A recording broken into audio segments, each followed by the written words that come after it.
In today's video, I'm going to teach you how to record loan payment in QuickBooks Online 2026 step by step. We'll set up the loan, record the cash you received, and enter your ongoing payments so the principal and interest are handled correctly. By the end, your loan balance will be accurate on the balance sheet and your interest will post to the proper expense account.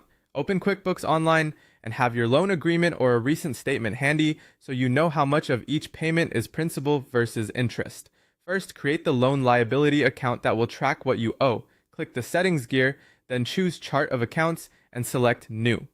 For account type, pick long-term liabilities if the loan extends beyond 12 months, or choose other current liabilities if it's due within a year. For detail type, select Notes Payable. Give the account a clear name, such as Bank Loan, Lender, so it's easy to recognize later. Save and close. This establishes the place where your loan balance will live and lets QuickBooks separate debt from expenses. Next, record the loan funds you received. Click plus New and choose Journal Entry. Set the date to the day the money hit your bank. On the first line, debit your bank account for the amount received. This increases cash. On the second line, credit the loan liability account you just created for the same amount. This increases what you owe.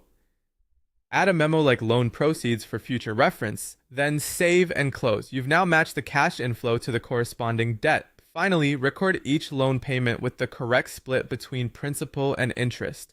Click plus New and select Expense. Choose your lender as the payee and select the bank account you paid from. In category details, use the first line for the loan liability account and enter the principal portion of the payment. This reduces the loan balance. Use the second line for interest expense and enter the interest portion. This is the only part that counts as an expense on your profit and loss. Enter the payment date and method. Include a clear memo such as the installment number and save and close. Remember, only the interest hits your expenses.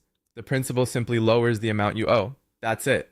You created the liability account, recorded the loan proceeds, and posted payments with an accurate principal and interest split, so your books stay clean and compliant.